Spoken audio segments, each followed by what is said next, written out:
नमः शिवाय। श्री महालक्ष्मी नमः। नमो भगवते वासुदेवाय।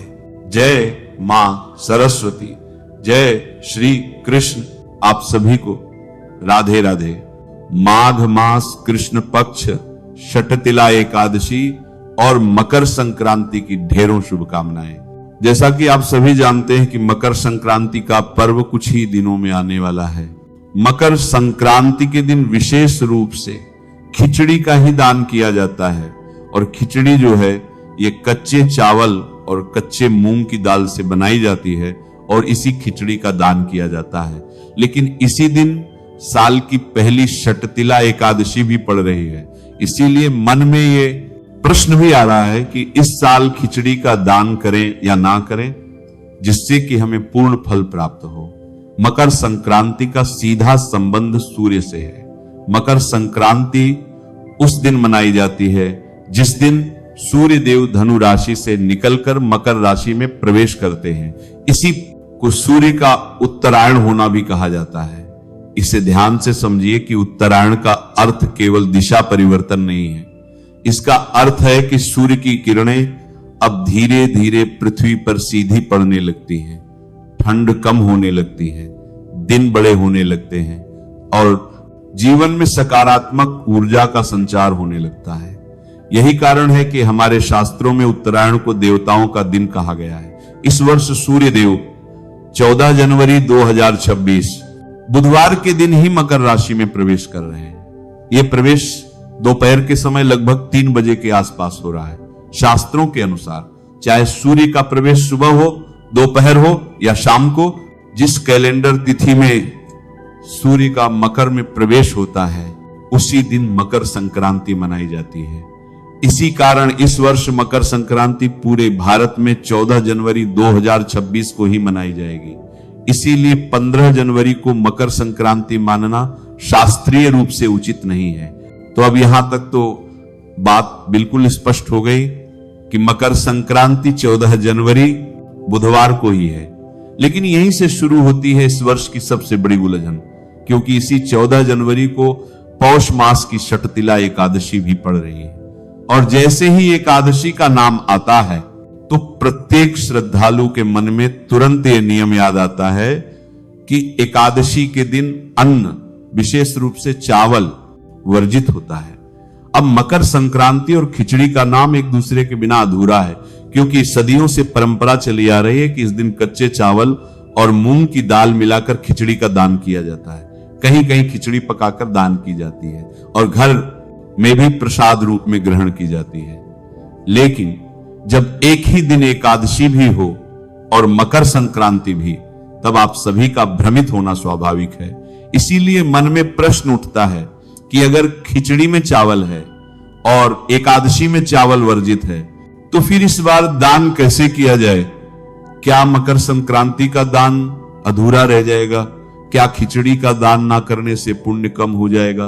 तो यही सारे प्रश्न आज लाखों मन में चल रहे हैं। इसीलिए ये जानकारी मैं आपके लिए लेकर आया हूं, ताकि भ्रम को दूर करना और धर्म का सही मार्ग दिखाना है।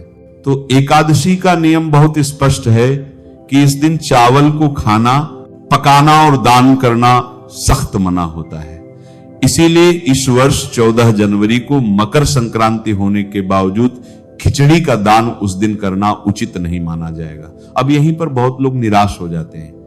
उन्हें लगता है कि अगर खिचड़ी का दान नहीं हुआ तो मकर संक्रांति अधूरी रह गई। लेकिन यह सोच अधूरी है, क्योंकि मकर संक्रांति केवल खिचड़ी का पर्व नहीं है। यह दान, पुण्य, सेवा और त्याग का पर्व है। और दान का वास्तविक भाव वस्तु में नहीं, भावना में छिपा होता है। तो षटतिला एकादशी को साधारण एकादशी समझना बहुत बड़ी भूल होगी।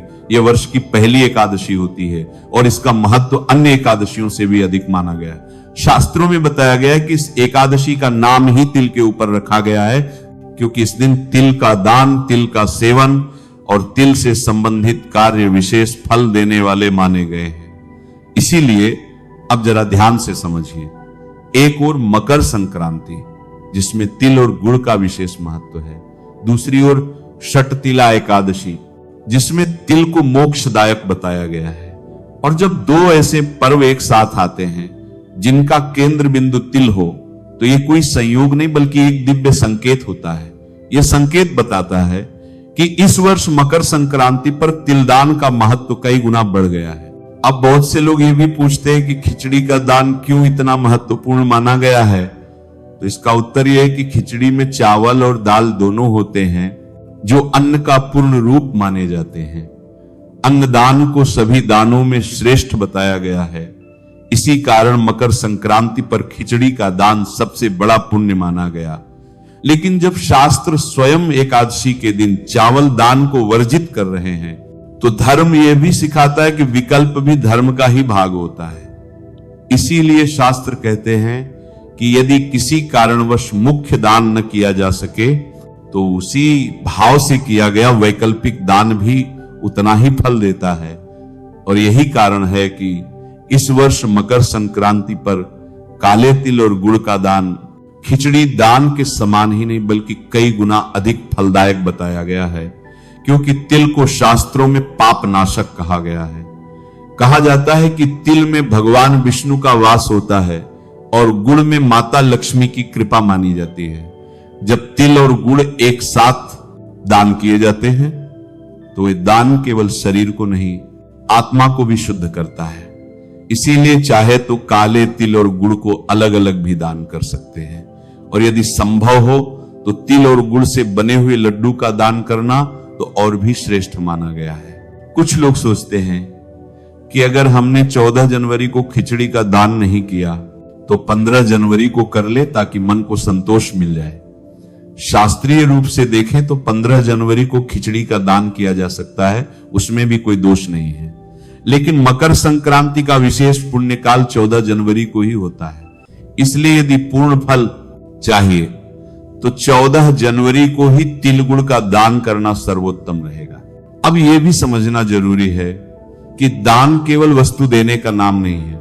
दान का अर्थ है अपने भीतर के अहंकार, संग्रह और लोभ का त्याग। अगर कोई व्यक्ति सच्चे मन से तिल गुड़ का छोटा सा दान भी करता है, तो वह उस व्यक्ति से श्रेष्ठ माना गया है जो दिखावे के लिए बड़ा दान करता है। अब तक ये समझ लिया गया है कि इस वर्ष मकर संक्रांति और षटतिला एकादशी एक साथ पड़ने से खिचड़ी का दान संभव नहीं है, लेकिन तिल और गुड़ के दान से भी कई गुना अधिक पुण्य फलों की प्राप्ति होगी। हमारे शास्त्र कहते हैं कि दान का मूल्य वस्तु से नहीं, भाव से तय होता है। अगर कोई व्यक्ति बहुत साधारण वस्तु भी पूरे श्रद्धा भाव से दान करता है, तो उसका फल उस व्यक्ति से कहीं अधिक होता है जो महंगी वस्तुओं का दान केवल दिखावे के लिए करता है। क्योंकि मकर संक्रांति का समय विशेष रूप से सेवा और करुणा का समय माना गया है। ये वही समय है जब ठंड अपने चरम पर होती है और गरीब, असहाय, वृद्ध और सड़क किनारे रहने वाले लोग इस ठंड को सबसे अधिक सहते हैं। ऐसे में अगर किसी को गर्म कपड़े या कंबल का दान किया जाए, तो वह दान केवल शरीर को गर्मी नहीं देता, बल्कि दान करने वाले के हृदय को भी करुणा से भर देता है। इसीलिए शास्त्रों में बताया गया है कि शीत ऋतु में किया गया वस्त्र दान विशेषकर मकर संक्रांति के दिन अक्षय पुण्य प्रदान करता है। अक्षय का अर्थ है जिसका फल कभी समाप्त ना हो। कई लोग सोचते हैं कि तिल गुड़ का दान कर दिया, अब और कुछ करने की आवश्यकता नहीं है। लेकिन यदि क्षमता है तो मकर संक्रांति के दिन एक से अधिक प्रकार का दान करना अत्यंत शुभ माना गया है। जैसे तिलगुड़ के साथ कंबल, शॉल या गर्म कपड़े का दान भी किया जा सकता है। अब यहां एक बहुत महत्वपूर्ण प्रश्न आता है कि दान किसे दिया जाए। बहुत से लोग इस विषय में भी उलझन में रहते हैं। कोई कहता है कि केवल ब्राह्मण को ही दान देना चाहिए, कोई कहता है कि साधु संत को दिया जाए, तो कोई कहता है कि जरूरतमंद को देना ही सबसे श्रेष्ठ है। तो शास्त्रों का उत्तर बहुत सरल है, जहां वास्तविक आवश्यकता हो वही दान के पात्र हैं। अगर कोई व्यक्ति सच में ठंड से कांप रहा है, भूखा है, असहाय है, तो उसे दिया गया दान सीधे ईश्वर तक पहुंचता है। स्वयं भगवान श्री कृष्ण ने गीता में कहा है कि जो मेरी बनाई हुई सृष्टि की सेवा करता है वही वास्तव में मेरी पूजा करता है। इसलिए तिल गुड़ का दान किसी गरीब व्यक्ति को दें, कंबल किसी जरूरतमंद को दें या मंदिर जाकर गरीबों को दक्षिणा दें, तीनों ही प्रकार का दान पुण्यदायक है। बात करते हैं दक्षिणा की। अक्सर लोग दान में केवल वस्तु दे देते हैं और दक्षिणा देना भूल जाते हैं, लेकिन शास्त्र कहते हैं कि कोई भी दान बिना दक्षिणा के अधूरा माना जाता है। दक्षिणा का अर्थ यह नहीं है कि बहुत बड़ी राशि दी जाए।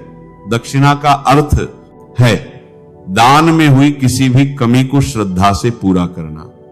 अगर तिल और गुड़ का दान किया है तो उसके साथ अपनी सामर्थ्य अनुसार कुछ धनराशि अवश्य रखें। यह राशि 11 हो सकती है, 51 हो सकती है, 101 हो सकती है या उससे अधिक भी। राशि बड़ी या छोटी नहीं देखी जाती, भाव देखा जाता है। दक्षिणा देने से दान में पूर्णता आती है।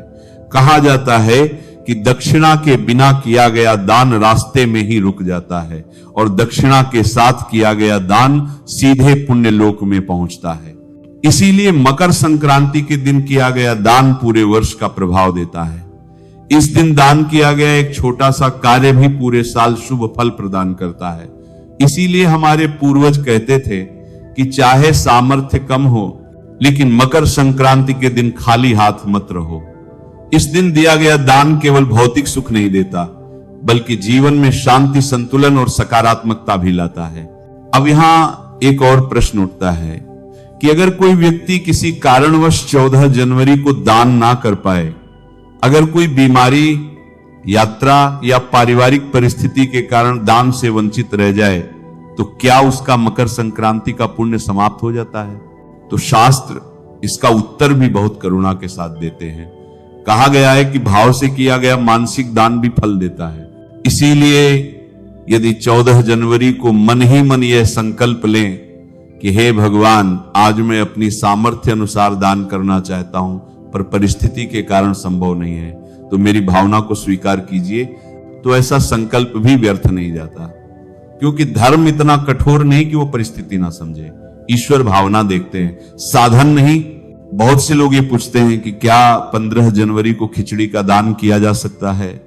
शास्त्रीय दृष्टि से उत्तर यह है कि हां, 15 जनवरी को खिचड़ी का दान किया जा सकता है। उसमें कोई दोष नहीं है, क्योंकि उस दिन एकादशी नहीं है। लेकिन यह समझना जरूरी है कि 15 जनवरी को किया गया खिचड़ी दान मकर संक्रांति विशेष पुण्य नहीं देगा, बल्कि वह सामान्य अन्नदान के पुण्य में ही गिना जाएगा। इसीलिए यदि कोई व्यक्ति यह सोचकर 15 जनवरी को खिचड़ी दान करता है कि मकर संक्रांति का दान कर लिया, तो यह सोच शास्त्र सम्मत नहीं है। मकर संक्रांति का विशेष पुण्यकाल 14 जनवरी को ही है और इस वर्ष उस पुण्यकाल में तिल, गुड़, वस्त्र, कंबल और सेवा का दान ही श्रेष्ठ माना गया है। दान करते समय कभी भी अहंकार ना रखें। दान देते समय किसी को नीचा ना दिखाएं। दान देकर उसका प्रचार ना करें। शास्त्र कहते हैं कि जो दान दिखावे के लिए किया जाता है वह पुण्य नहीं, केवल समाज की प्रशंसा देता है। इसीलिए दान हमेशा दाएं हाथ से करें और मन शांत रखें। दान देते समय मन में किसी प्रकार की खिन्नता या मजबूरी का भाव ना हो और दान कभी भी सूर्यास्त के बाद नहीं करना चाहिए। विशेषकर मकर संक्रांति जैसे पर्व पर प्रातः स्नान करके, स्वच्छ वस्त्र धारण करके दान करना सबसे उत्तम माना गया है। अब अंत में एक बहुत सुंदर बात, मकर संक्रांति केवल दान का पर्व नहीं है, यह दिशा बदलने का पर्व है। जैसे सूर्य अपनी दिशा बदलता है, वैसे ही हमें भी अपने जीवन की दिशा बदलनी चाहिए। क्रोध से शांति की ओर, लोभ से संतोष की ओर और स्वार्थ से सेवा की ओर।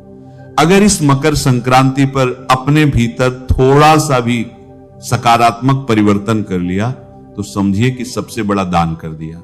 अंत में यही कहना चाहूंगा कि इस वर्ष 14 जनवरी 2026 बुधवार के दिन ही मकर संक्रांति है।